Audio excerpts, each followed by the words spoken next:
けは何でしたか？きっかけは、なんか、このセミナーのタイトルにぐぐっと、引きつけられて、で岩本さんが、もうすごいメソッドだよ、自分も受けてきたっていう、なんかすごい笑顔に、もうすぐ申し込んでしまいました。では受けた前と後ではご自分がどう変わられましたか？まさかこんな体験型の最後の感動があるとは夢にも思わなくて、でどんなセミナーになるんだろうなって思いながら来たんですけど、まさかのそれはどういった思いが今湧いていますか？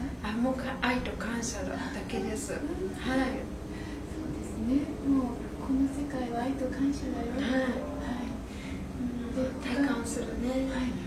それはもう十分体感できましたか？できました。では今日その方に感謝を言うとしたら、その今思ってらっしゃるネガティブに思ってらっしゃる方に感謝を言うとしたら、また言っていただけますか？もう出会ってくれてありがとう。あなたはそのままですごい素敵な方ですって、本当に会ったらもうなんか抱きついて飛びつきたいぐらいです。変わらなくてもいいということですね。そうですね。自分だったんですよね。その方はあなたにとってどういう存在でしたか？もう最初にその方を思い浮かべてくださいって言われた時にずっともう本当に鳥肌が立つぐらい割とネガティブな思い出で、ちょっと体も小刻みに震えたりとかしてるんですけど、それがもう全くなくなりました。ではその方にもう一度あなたの言葉で感謝を。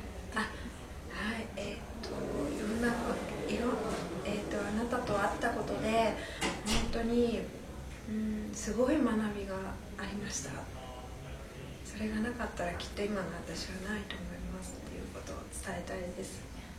もう一回このセミナーについて、何かご感想を。